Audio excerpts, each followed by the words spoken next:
queridos, nossa aula hoje é de História, livro Brincando com, página 55, o início da colonização. Você conhece a palavra colônia?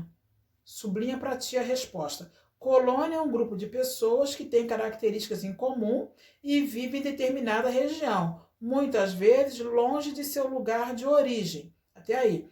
Lembra que o Brasil era colônia de Portugal, né? As pessoas que viviam aqui nessa colônia viviam longe do seu lugar de origem. O Brasil pertencia a Portugal, né? Todas as ordens vinham de Portugal para o Brasil, por isso que o Brasil era uma colônia. Ele não tinha suas leis próprias, né?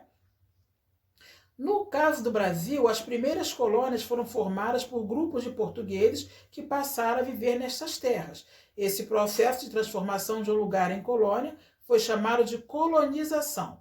O processo de colonização teve início, sublinha para tia, teve início com a expedição de Martim Afonso de Souza. Tá? Martim Afonso de Souza.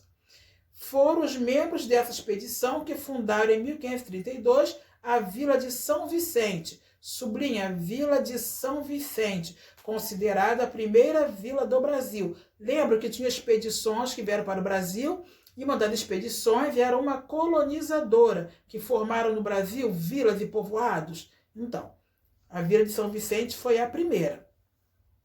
Nessas expedições também vinham padres, porque os padres que vinham nessas expedições, eles queriam mudar a religião dos indígenas, né? Eles queriam que os indígenas passassem a ter a religião católica. Então, muitos padres vieram também nessas expedições colonizadoras. Aí está a imagem de uma igreja, né? Que existe até hoje. Página 56. As primeiras capitanias hereditárias. Para facilitar a ocupação da colônia, em 1534, o rei Dom João III, sublinha, o rei Dom João III resolveu dividir a colônia em 15 grandes lotes de terra, que foram chamados de capitanias hereditárias. Como o Brasil, que não tinha esse nome ainda, eram muitas terras muito extensas, não tinha como tomar conta de tanta terra. Então, o rei de Portugal dividiu essas terras em vários lotes, como está aqui, ó, no livro de vocês, né? Ó, isso aqui era o mapa das terras, que não tinha nome de Brasil ainda. Foi dividido em 15 lotes. Lotes são pedaços de terra. Por quê? Dividindo a terra em lotes, cada um tomava conta de um pedaço da terra, né? E esses lotes não foram vendidos, eles foram doados a donatários. Donatários eram nobres, pessoas importantes, para quem o rei de Portugal doou essas terras. Tá? E por que o nome era capitania hereditária? Porque se o donatário, que foi esse nobre que recebeu essa terra, se ele não tivesse dinheiro para trabalhar nessa terra, porque não era só ele ganhou a terra, uma doação e vai morar. Ele tinha que fazer essa terra, esse lote, prosperar. O que é prosperar? Crescer. Tinha que ter lucro. Então, ele poderia alugar essas terras para alguém morar e pagar uma taxa para ele. Ele podia plantar, né? Plantar, colher e vender, vender a colheita, mas ele não poderia vender as terras para outra pessoa. Ele só poderia passar para um filho dele. Essas terras, né, esses lotes, poderiam ser passados de pai para filho, mas ele jamais poderia vender.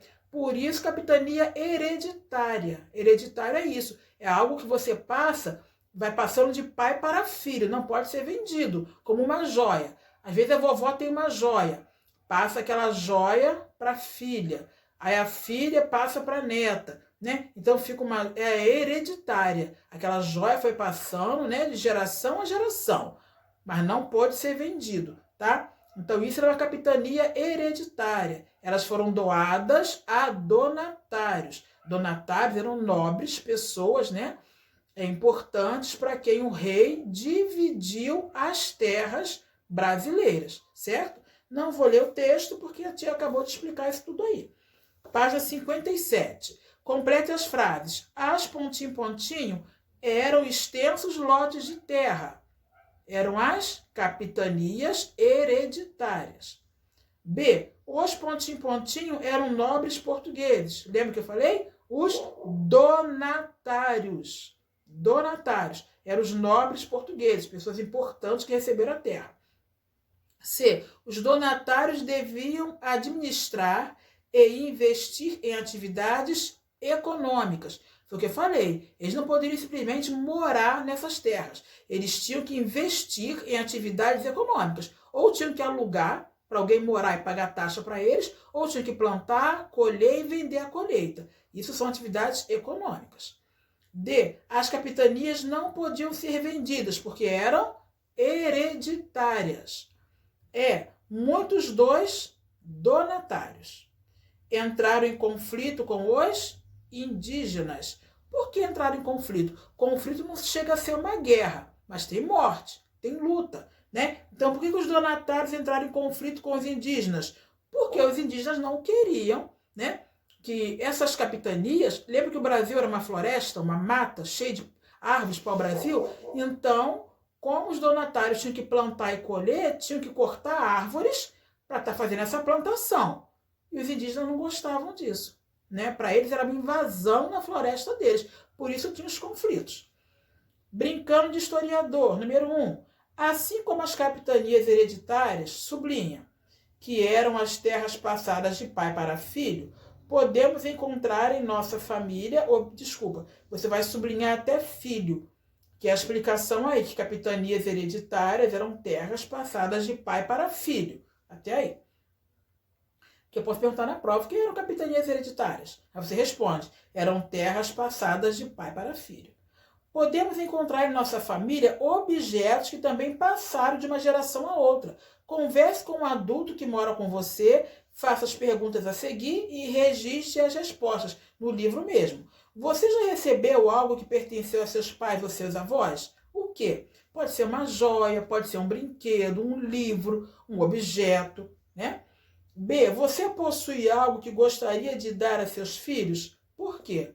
Aí agora é você. Você tem algum brinquedo, algum livro, algum objeto, alguma peça de roupa que você gostaria de guardar? Tipo assim, essa boneca, no caso de menina, essa boneca aqui minha mãe me deu e eu vou guardar para minha filhinha, quando eu casar e tiver filhos. É nesse sentido, tá bom? Alguma coisa sua. Aí você vai escrever aqui mesmo e depois postar para a tia Valéria, tá bom? Um beijo, até a próxima.